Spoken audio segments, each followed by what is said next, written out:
Last class में हम लोगों ने डिस्कस कर लिया था comparison between gastric and duodenal ulcers के बीच में. Today I will discuss about the management of peptic ulcers. Peptic ulcers के क्या क्या मैनेजमेंट होते हैं. अगर किसी को पेप्टिक अल्सर्स खोज होते हैं तो how to treat peptic ulcers, कैसे ट्रीट करेंगे हम लोग, कैसे मैनेज करेंगे. Investigations like history taking, physical exam. Very good morning all of you. Patient की जो हिस्ट्री है उसके बारे में हम लोग पता लगाएंगे. फिजिकल एग्जामिनेशंस करेंगे हम लोग. अगर माउथ में अल्सर्स है, इसोफेगस में अल्सर्स है, तो डॉक्टर क्या करेगा, फिजिकल एग्जामिनेशंस करेगा. Next one, special radiology barium meals is done to visualize the ulcer after the patient has taken the barium sulfate. आप लोगों को पता है बेरियम सल्फेट का क्या यूज होता है? एनीवन? नहीं सर. ओके, लिसन सुनिए. Barium sulphate is used to help doctor examine the oesophagus tube, the connect the mouth and stomach and intestine using X-ray and CT scan. CT scan और X-ray के द्वारा क्या हम लोगों के oesophagus and stomach को क्या करते हैं, एग्जामिन करते हैं. तो उसको एग्जामिन करने के लिए क्या है कि हम लोगों का जो स्टोमक है, इसोफेगस है, वो पूरा क्लियर होना चाहिए. तो इसलिए बेरियम सल्फेट हम लोग यूज लेते हैं, जिसकी वजह से हम लोगों का जो इसोफेगस, स्टोमक और इंटेस्टाइन वो क्या है, क्लीन हो जाता है, साफ हो जाता है. तो उसकी वजह से जो भी अल्सर्स है वो इजीली एग्जामिन हो जाते हैं. ओके, बेरियम सल्फेट का यूज पता चला सभी को. मेन यहाँ पे जो बेरियम सल्फेट का क्या रोल है, यस या no? Yes sir. Sir repeat कर दो sir. Especially radiology barium means is done to visualize the ulcers. Ulcers को देखने के लिए हम लोग क्या करते हैं, बेरियम मील का यूज करते हैं. बेरियम मील के अंदर हम यूज करेंगे barium sulphate. After the patient has taking the barium sulphate, barium sulphate को लेने के बाद में पेशेंट का जो इसोफेगस और हम लोगों का स्टोमक एंड इंटेस्टाइन, जो तीनों पार्ट हैं डाइजेस्टिव सिस्टम के, वो क्या होंगे, क्लीन हो जाएंगे, साफ हो जाएंगे. डायरिया होने की वजह से सभी चीजें साफ हो जाएंगी, स्टोमक, इसोफेगस एंड इंटेस्टाइन. तो उससे इजीली हम लोग क्या करेंगे, पेशेंट्स के जो अल्सर्स है उनको एग्जामिन करेंगे, विजुअलाइज कर पाएंगे, देख पाएंगे. Okay,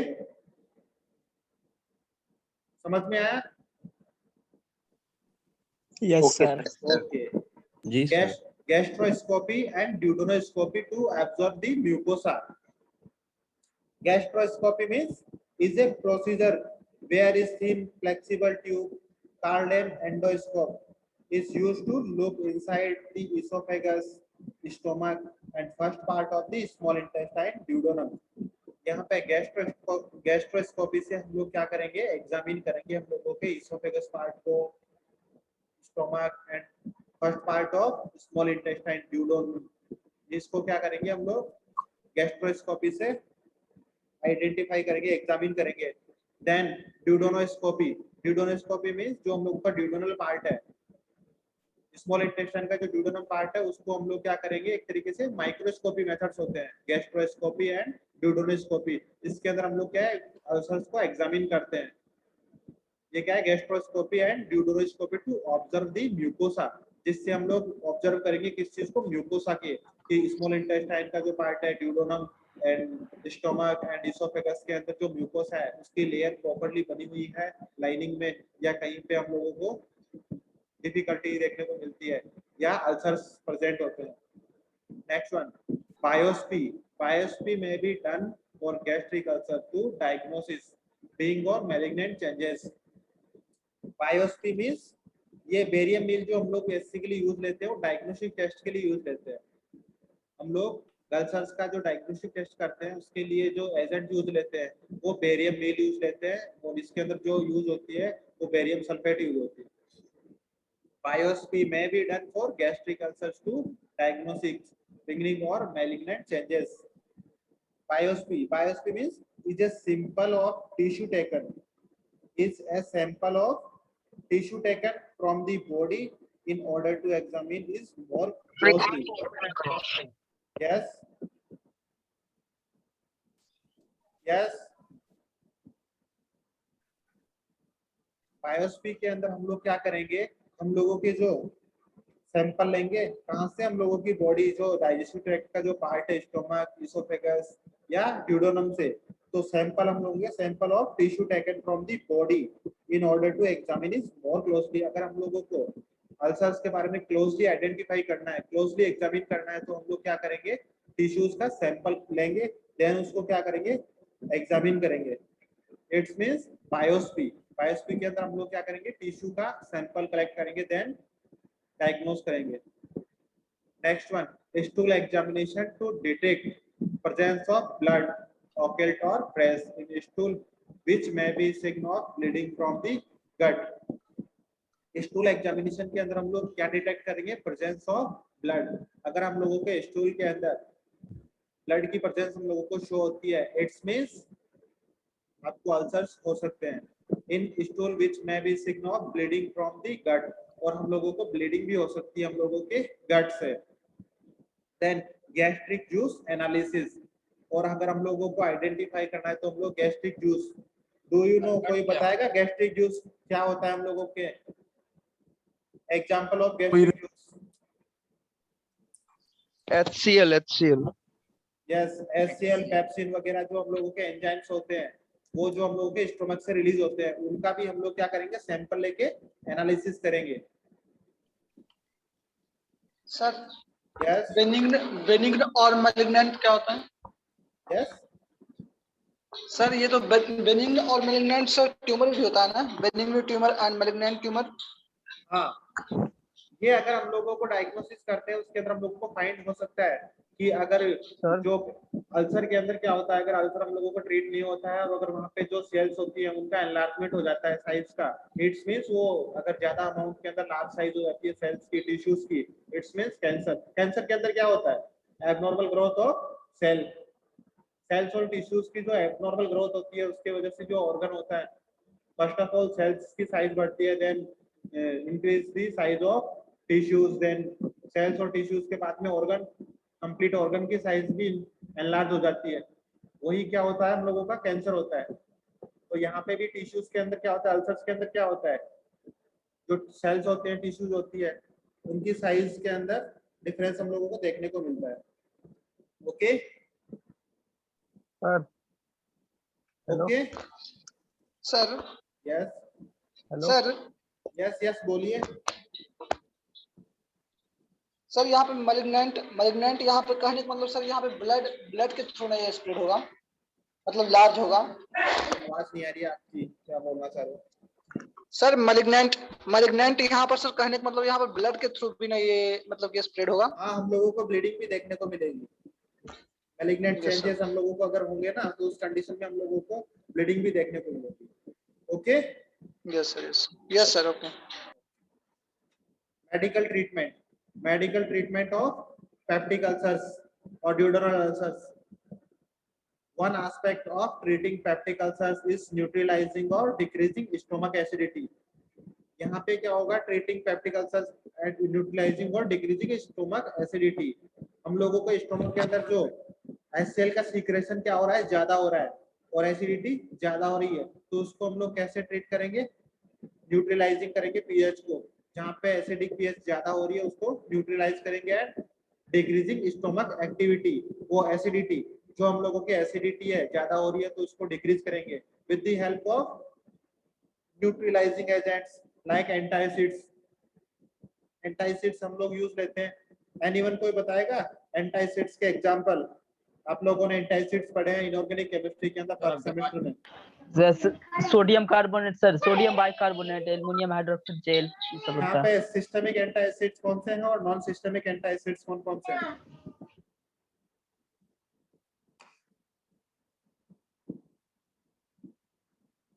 difference between systemic and non systemic antacids, ये जो आप बता रहे हो सोडियम बाइकार्बोनेट, ये सिस्टमिक एंटासिड्स है या नॉन सिस्टमिक एंटासिड्स है? ये नहीं बताया गया है सर। सर ये नहीं बताया गया। एंटासिड्स के। हेलो ये आप बता दीजिए सर। सर बताइए सिस्टमिक आप जो सर। होता है सर जो इजीली अब्सॉर्ब हो जाता है, सोडियम बाइकार्बोनेट सर सिस्टमिक है। यहाँ पे आप लोगों के जो एंटासिड्स होते हैं further divided in two types के होते हैं। First one is systemic antacids and second one is non systemic antacids. Systemic antacids के अंदर हम लोगों के ओनली एक एग्जांपल होता है सोडियम बाइकार्बोनेट, ये होता है हम लोगों का systemic antacids. And non systemic antacids के अंदर हम लोगों के होते हैं aluminium hydroxide, magnesium hydroxide, sodium silicates, ये जितने भी होते हैं मैग्नीशियम हाइड्रोक्साइड्स, ये सभी क्या है हम लोगों के एल्यूमिनियम हाइड्रोक्साइड्स, मैग्नीशियम हाइड्रोक्साइड्स, ये क्या होते हैं नॉन सिस्टमिक एंटासिड्स होते हैं। ओके, तो ये आपको ध्यान एक रखना है बार सिस्टमिक और सर आवाज ठीक से नहीं आ रहा। 1 मिनट। यस, हाँ बोलिए, बोलो।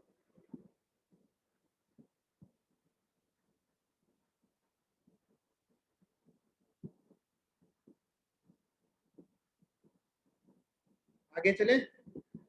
These process being with eliminating possible stomach irritants such as non-steroidal anti-inflammatory drugs, alcohol and nicotines। यहाँ पे हम लोगों को जो अल्सर्स देखने को मिलते हैं, पेप्टिक अल्सर, ड्यूडेनल अल्सर्स, तो कई बार हम लोगों को क्या है किसी चीज के इरिटेंट्स की वजह से भी देखने को मिल सकते हैं, such as steroidal anti inflammatory drugs. NSAIDs drugs होती है non steroidal anti inflammatory drugs, उनके हम लोग अगर यूज करते हैं, इंटेक करते हैं, तो उनकी वजह से हम लोगों को peptic ulcers and duodenal ulcers देखने को मिलते हैं। अल्कोहल का कंजप्शन ज्यादा करते हैं और निकोटीन का इंटेक करते हैं तो हम लोगों को ड्यूडेनल एंड पेप्टिक अल्सर्स देखने को मिलते हैं। तो उनको हम लोग कैसे ट्रीट कर सकते हैं, न्यूट्रलाइजिंग और डिक्रीजिंग स्टोमक एसिडिटी के द्वारा।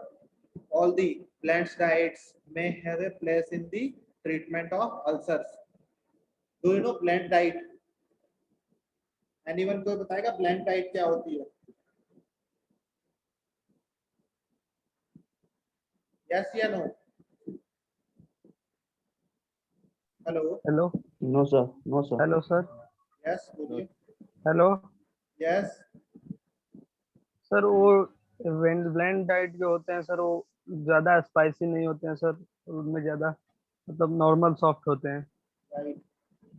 यहाँ पे blend diets होते हैं including foods that are soft, not very spicy and low in fibers।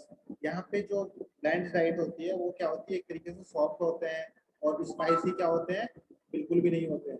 And low in fibres, जो फाइबर्स होते हैं, कई डाइट्स होती है जिनके अंदर फाइबर्स होते हैं, तो यहाँ पे क्या लो फाइबर्स जिनके अंदर होते हैं वो ब्लेंड डाइट्स के अंदर आते हैं। If you are on a bland diet, यही आपकी क्या है ब्लेंड डाइट होती है जिसके अंदर सॉफ्ट डाइट में जो भी सॉफ्ट फूड्स इंटेक करते हैं वो सभी आते हैं आपके ब्लेंड डाइट के अंदर, स्पाइसी नहीं होते। यस यस, कोई बोल रहा था कुछ? ओके, ये आप लोगों की क्या होगी ब्लेंड डाइट। ब्लेंड डाइट में have a place in the treatment of ulcer. Blend diet हम लोगों को किस चीज में हेल्प करती है, अल्सर्स को ट्रीट करने के अंदर। No strong evidence support the belief that such diets speed healing और किल अल्सर्स फ्रॉम रिकरिंग। जो हम लोगों को बार बार एक बार अल्सर्स होते हैं वो ठीक हो जाते हैं, फिर से अल्सर्स होते हैं, तो उस कंडीशन में हम लोगों को क्या रहता है, डॉक्टर प्रिस्क्राइब करता है ब्लेंड डाइट्स। सॉफ्ट, जो भी सॉफ्ट डाइट होती है लाइक स्पाइसी डाइट्स नहीं होनी चाहिए, लो फाइबर्स वाली डाइट्स, वो हम लोगों को डॉक्टर प्रिस्क्राइब करते हैं। Nevertheless people should avoid foods that send back pain and bloating jaws। यहाँ पे हम लोगों को क्या है डॉक्टर प्रिस्क्राइब करता है कौन सी, कि आप लोगों को कोई भी डाइट लेने से अगर पेन हो रहा है तो वो डाइट्स को आप लोगों को, कोई भी फूड्स को लेने से आप लोगों को पेन हो रहा है तो आप लोगों को अवॉइड करना है। And bloating ross, bloating ross means inflammation of the digestive tract. हम लोगों के डाइजेस्टिव ट्रैक्ट के अंदर अगर इन्फ्लेमेशन हो जाता है इट्स मींस ब्लोटिंग वर्स, और उस कंडीशन में हम लोग कुछ भी फूड लेते हैं तो हम लोगों को पेन होता है, तो उन चीजों को हम लोगों को अवॉइड करना है। Okay, next one, aim of treatment. यहाँ पे मेन एम क्या होता है हम लोगों का, पेप्टिक अल्सर्स को ठीक करने के लिए जो मेन एम होता है हम लोगों का, ऑब्जेक्टिव क्या होता है, किस ऑब्जेक्टिव के पीछे हम लोग ट्रीटमेंट देते हैं, टू रिलीव डिस्कम्फर्ट। अल्सर्स की वजह से हम लोगों को जो डिस्कम्फर्ट महसूस होता है उसके अंदर रिलीफ हो, वो चीज ध्यान में रख के हम लोग ट्रीट करते हैं। Protection of mucosa barrier to promote healing. जो हम लोगों की म्यूकोसा बैरियर है जो क्या हो रही है यहाँ पे डिस्ट्रैक्ट हो रही है, डिस्ट्रॉय हो रही है, जिसकी वजह से अल्सर्स होते हैं, तो उसको हम लोग क्या करेंगे प्रोटेक्ट करेंगे। ऐसे मेडिसिन देंगे हम लोग जो हम लोगों के म्यूकस बैरियर को क्या करे प्रोटेक्शन करे, प्रोटेक्ट करे।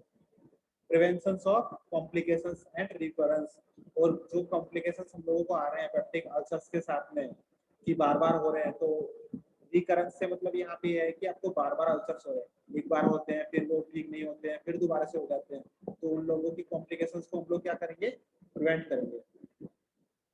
The aim can be achieved through the use of drugs such as antacids, H2 receptor antagonists, proton pump inhibitors, analgesia and analgesics and antibiotics।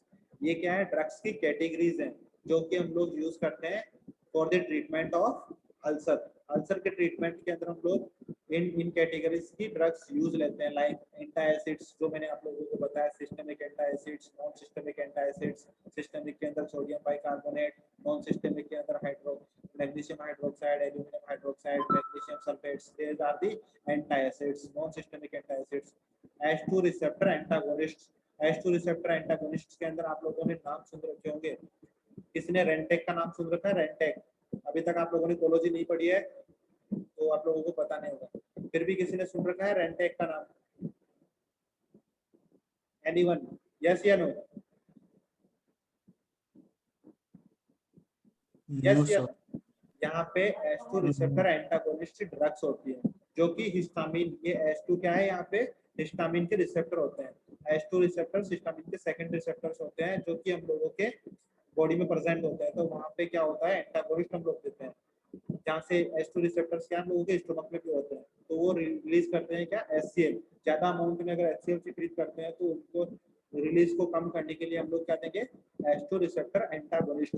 Antagonist में जो कोई भी काम हो रहा है उसके अगेंस्ट काम करे, तो HCl का सिक्रेशन ज्यादा हो रहा है वहाँ पे उसको रोकने के लिए जो काम करेंगे वो क्या करेंगे H2 रिसेप्टर एंटागोनिस्ट। इनके एग्जांपल्स होते हैं सिमेटिडिन, रेनेटिडिन, नाम सुन रखा होगा आपने रेंटेक जो ब्रांड है एक तरीके से, उसके अंदर रेनेटिडिन, सेमेटिडिन से ड्रग्स आती हैं जो H2 रिसेप्टर एंटागोनिस्ट होती है जो कि यूज होती है किसके अंदर पेप्टिक अल्सर्स के अंदर।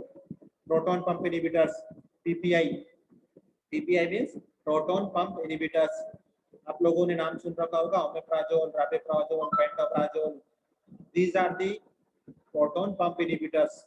ये क्या करते हैं प्रोटॉन पंप के जो सिक्रेशन होता है वही HCl के वहाँ पे उसको क्या करते हैं इनहिबिट करते हैं। प्रोटॉन पंप इनहिबिटर्स मींस इनको इनहिबिट करते हैं। Examples of proton pump inhibitor is omeprazole, rabeprazole, pantoprazole, osmoprazole, esomeprazole, these are the proton pump inhibitors. Next one है एनाल्जेसिया एंड एंटीबायोटिक्स। एंटीबायोटिक्स के अंदर आप लोग आगे पढ़ोगे तो जो कोलोजी के सब्जेक्ट्स हैं वहाँ पे एंटीबायोटिक्स हम लोगों की जो आती हैं like cephalexin, azithromycin, ampicillin, these are the antibiotics. Okay next one antacids. Antacids के अंदर यहाँ पे ड्रग्स आपको दिखा रखी है मैग्नीशियम ट्राइसिलिकेट्स, ये एग्जांपल है एंटासिड्स का, sodium bicarbonate, magnesium sulphate, aluminium hydroxide, these are the antacids examples. Presentation tablets 250 mg and 500 mg, ये क्या है एक डोज हम लोगों को जो एंटासिड्स की मिलती है 250 mg and 500 mg doses. Adults जो अडल्ट्स होते हैं उनको हम लोग 250 to 500 mg जो adults and 8 hourly of PRN। PRN means anyone कोई बताएगा PRN? Yes sir. यस बोलिए। जरूरी होने पर दवा लेना सर। यस इफ नेसेसरी, अगर आप लोगों को रिक्वायर्ड है, नेसेसरी है तो आप लोगों को लेनी है, अगर आप लोगों को रिक्वायर्ड नहीं है तो आप लोगों को नहीं लेनी है। PRN means if necessary required, अगर आप लोगों को लगता है कि हम लोगों को जरूरी है लेना तो ही आप लोग ले। और यहाँ पे अपने लोगों को फार्मेसी के अंदर जो एब्रीविएशंस होते हैं उसके अकॉर्डिंग PRN मींस होता है प्रो रे नाटा। प्रो रे नाटा आप लोगों ने एब्रीविएशंस पढ़े हैं फार्मास्यूटिक्स फर्स्ट के अंदर, फर्स्ट सेमेस्टर में पढ़ रखे हैं ना? यस या no? Yes sir. Yes sir yes sir पढ़े हैं। पढ़े हैं लोग। HS मींस क्या होता है? क्या sir? HS means H S means क्या होता है, अगर कोई भी डॉक्टर आपको मेडिसिन प्रिस्क्राइब करता है और उस मेडिसिन के आगे लिखा हुआ है एचएस, मीन्स आप फार्मासिस्ट हो तो आप पेशेंट को क्या बताओगे, उस एचएस का मतलब क्या बोलोगे, पेशेंट को क्या डायरेक्शन दोगे उस मेडिसिन के रिगार्डिंग।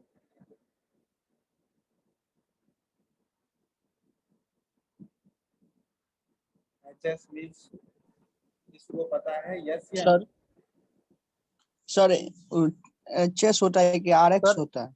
यस। एचएफ बोल रहे हैं सर। आरएक्स अलग चीज होती है, एचएस अलग चीज होती है। हेलो एक्स तो जो प्रिस्क्रिप्शन के अंदर होता है वो चीज होती है, यहाँ पे मैं एचएस की मीन बोल रहा हूँ, एब्रीविएशन होता है जो आप लोगों ने पढ़ रखे हैं। Do you know anyone? Yes या no? कोई बात नहीं है, अगर पता नहीं है तो नो तो बोलो, फिर मैं आपको बताऊँ। No sir, no sir, no. HS No, means sir. होता है पूरा सोमनी। पूरा सोमनी का मतलब होता है एट ए बेड टाइम, आपको रात को सोते समय ये मेडिसिन लेनी है। अगर कोई भी प्रिस्क्रिप्शन है, आप फार्मासिस्ट हो और आपके पास डॉक्टर ने जो मेडिसिन प्रिस्क्राइब की है उस मेडिसिन के आगे लिखा हुआ है एचएस। एचएस मीन्स होता है पूरा सोमनी, और होरा सोमनी को हम लोग अगर पेशेंट को बताना है कि होरा सोमनी का मतलब क्या होता है, तो आपको रात को सोते समय वो मेडिसिन लेनी है। क्या बोले सर, क्लियर आवाज सुनाई नहीं दे रहा है। 1 मिनट। हेलो, अभी आ रही है आवाज? हेलो, ये सर अभी आ रही है, अब बोलिए सर फिर। समझ में आया होरा सोमनी का सर। मतलब? Yes, sir. At okay. bedtime. Side effects क्या होते हैं इन ड्रग्स के? डायरिया। एंटासिड क्या करेगा हम लोगों को? एंटासिड बेसिकली हम लोग कब यूज लेते हैं, जब हम लोगों को कॉन्स्टिपेशन की दिक्कत होती है, एसिडिटी की दिक्कत होती है, तो उस कंडीशन में हम लोग क्या करेंगे, तो हम लोगों को क्या होगा, डायरिया इन ड्रग्स का साइड इफेक्ट है। जाहिर सी बात है, अगर हम लोगों को कॉन्स्टिपेशन हो रहा है या जो हम लोगों को एसिडिटी हो रही है, तो उस कंडीशन में हम लोग एंटासिड्स लेंगे तो वो हम लोगों का क्या करेगा, पेट को साफ करेगा, तो उस कंडीशन में साइड इफेक्ट आएगा ही diarrhoea. Cautions to be taken with cautions in patients with renal impairments। यहाँ पे प्रिकॉशंस ये रखने हैं कि जो भी पेशेंट्स ये हम लोगों के अल्सर्स के जो मेडिसिन को यूज कर रहा है, तो वो उनको डॉक्टर क्या करेगा, चेक करेगा बार बार कि क्या है कि जो हम लोगों के एंटी अल्सर ड्रग्स होती हैं वो किडनी को क्या कर सकती है, किडनी की जो फंक्शन होती है उनको इम्पेयरमेंट कर सकती है। ओके, स्लाइड चेंज नहीं हो रहा है। स्लाइड चेंज होगा, मैंने अभी यही बताया आप लोगों को। लास्ट पॉइंट जो है, taken with caution in patients with renal impairments. इन ड्रग्स के साथ में क्या होता है कि जो हम लोगों के रीनल किडनी के जो फंक्शंस होते हैं वो इम्पेयर हो सकते हैं। Next one, H2 receptor antagonists। H2 receptor antagonist means drugs are action against the H2 receptors. These inhibit the action of histamine on the parietal cells, thereby inhibit the secretion of acid. An example of antagonist is cimetidine. मैंने अभी आप लोगों को बताया H2 receptor antagonist जो होते हैं उनका काम क्या होता है, inhibit the action of histamine. Histamine के एक्शन को क्या करेंगे, इनहिबिट कर देंगे on the parietal cells. Parietal cells जो होती है हम लोगों की क्या करती है, HCl का सीक्रेशन करती है। वहां पे जो H2 रिसेप्टर्स प्रेजेंट होते हैं वो क्या करते हैं, इनहिबिट करते हैं action of histamine on the parietal cells, thereby inhibit the secretion of. कैसे करेंगे एक्शन, इनहिबिट कर देंगे सीक्रेशन का, एसिड के जो सीक्रेशन हमारा है उसको इनहिबिट कर देंगे। An example of antagonist like cimetidine. Cimetidine क्या है, cimetidine, ranitidine, famotidine, these are the example of H2 receptor antagonists. Presentation, presentation के अंदर हम लोग इसकी डोज यूज लेते हैं, tablets 200 mg, 400 mg and injectables 100 mg पर ml, 150 mg पर ml। these ये क्या है, इसकी डोजेज होती है, H2 रिसेप्टर्स की जो डोजेज होती है। यहाँ पे हम लोगों की ये डोजेज है, डोजेज 20 to 30 mg पर kg body weight in divided dosages. यहाँ पे जो डोज का डिवाइडेशन हम लोग करते हैं वो on the basis of body weight के अकॉर्डिंग करते हैं। अगर किसी का 1 kg अगर वेट है, इट्स मीन 20 to 30 mg पर kg बॉडी वेट हम लोग डोज को डिवाइड करेंगे। साइड इफेक्ट्स, साइड इफेक्ट्स क्या आएंगे H2 रिसेप्टर एंटागोनिस्ट ड्रग्स के साथ में? Alopecia, alopecia, confusion, dizziness, impotence, peripheral neuropathy. These are the side effects of H2 receptor antagonists. Causes avoids intravenous injections, particularly in high dose, and in cardiovascular impairments. यहाँ पे हम लोगों को avoid करना है, जो H2 रिसेप्टर एंटागोनिस्ट होते हैं उनको आईवी देंगे, आईवी देने से क्या करेंगे, अवॉइड करेंगे, आईवी हम लोग नहीं देंगे,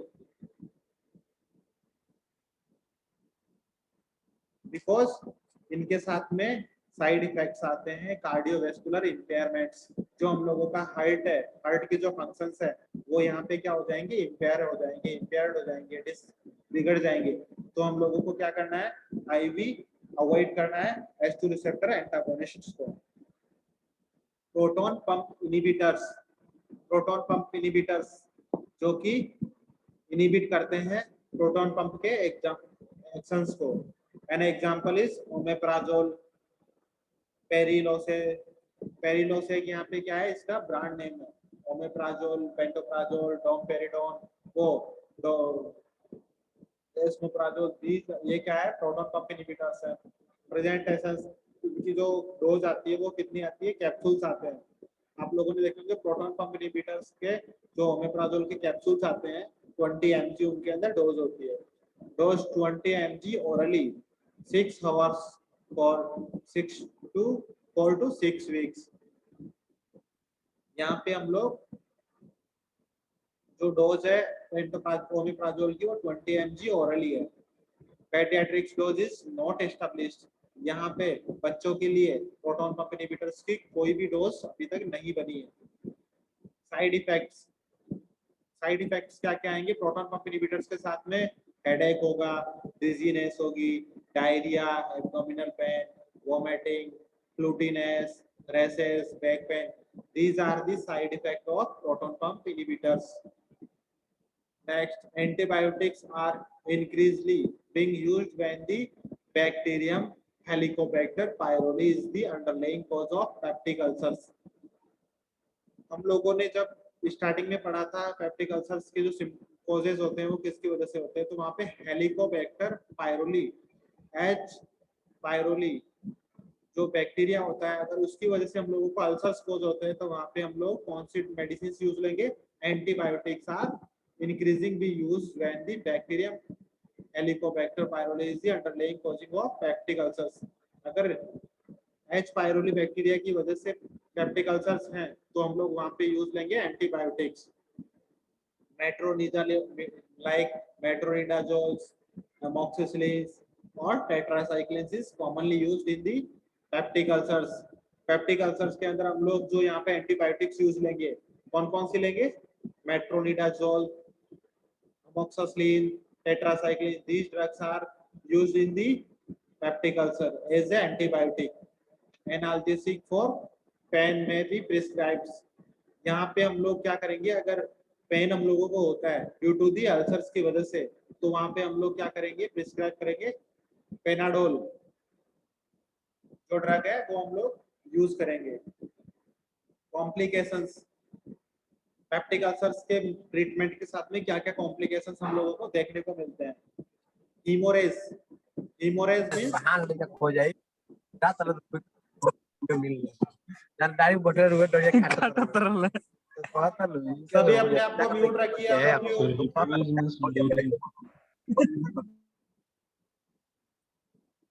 Hemorrhage, hemorrhage means resulting from excessive erosion of blood vessels in the GIT। Haemorrhage हम लोगों को पेप्टिक अल्सर्स की वजह से क्या है कि हीमोरेज भी देखने को मिल सकता है, ब्लीडिंग भी देखने को मिलती है जीआईटी के अंदर। गैस्ट्रोइंटेस्टाइनल ट्रैक्ट जो हम लोगों का है वहां पे हम लोगों को एक्सेसिव ब्लीडिंग भी देखने को मिल सकती है। Perforation, perforation means due to continuous erosion of mucosa of the stomach और ड्यूडेनम।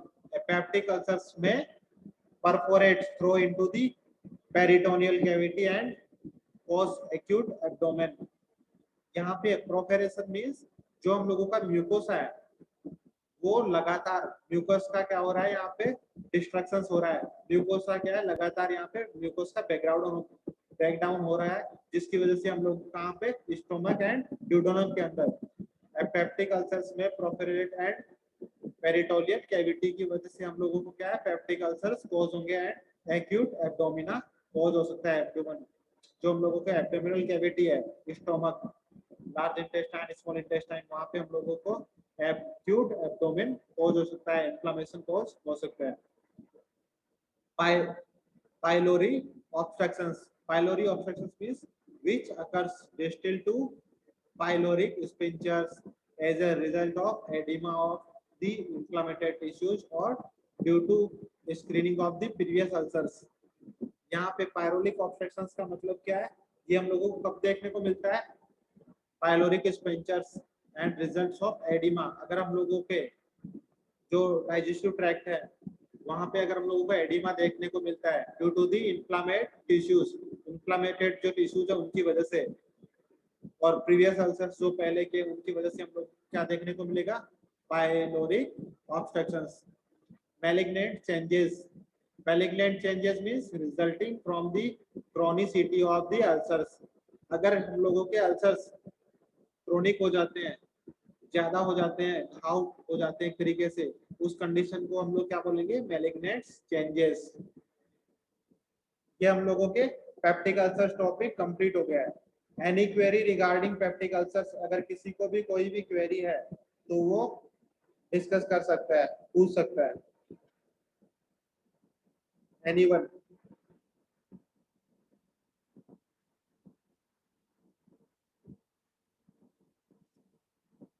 किसी को कोई क्वेरी है यस या no regarding peptic ulcer topic sir 4 to 6 weeks क्या बता रहा था वो सर 4 to 6 वीक तक हम लोगों को सर क्लास टेस्ट भी है क्या? यस क्लास टेस्ट है आप लोगों का 9:50 to 10 9:50 से 10 बजे तक आप लोगों का एलएमएस पे क्लास टेस्ट है यहाँ पे 4 to 6 वीक्स का मतलब ये है कि जो यहाँ पे डोज है प्रोटॉन पंप इनहिबिटर्स हम लोगों को डॉक्टर प्रिस्क्राइब करता है तो नॉर्मली कितने दिन के लिए करता है 4 to 6 वीक तक यूज ले सकते हैं हम लोग इसको ज्यादा टाइम तक हम लोग यस क्लास टेस्ट भी है क्या सर? यस क्लास टेस्ट है 9:50 से 10 बजे तक आप लोगों का क्लास टेस्ट है एलएमएस के ऊपर ओके ओके सर सर अपन मीटर में ऑब्जेक्टिव आएगा क्या यस क्या बोल रहे हो मीटर में भी ऑब्जेक्टिव आएगा क्या सेकंड मिड में हाँ सर अभी सेकंड मिड का कोई पता नहीं है अगर कॉलेज ओपन हो जाते हैं तो ऑफलाइन होगा अगर कॉलेज ओपन नहीं होते हैं तो ऑनलाइन होगा आप लोगों को टाइम टेबल मिल गया होगा सेकंड मिड का यस ऑनलाइन ऑब्जेक्टिव हो या सब्जेक्टिव हो तो ऑफलाइन ही होगा शायद से अभी उसके ऊपर बाद में डिसाइड होगा अभी कोई डिसाइड नहीं है कि कैसे होगा सर सब्जेक्टिव में कराइए सर सही रहेगा सब्जेक्टिव भी हो सकता है वो मैनेजमेंट डिसाइड सब्जेक्टिव में देना चलो आप लोगों का 9:50 से क्लास टेस्ट है तो आप लोग क्लास टेस्ट ज्वाइन कीजिए ओके ऑब्जेक्टिव में होगा चुप हो जा okay thank you sir okay thank you all of you okay sir bye sir okay thank you sir okay goodbye sir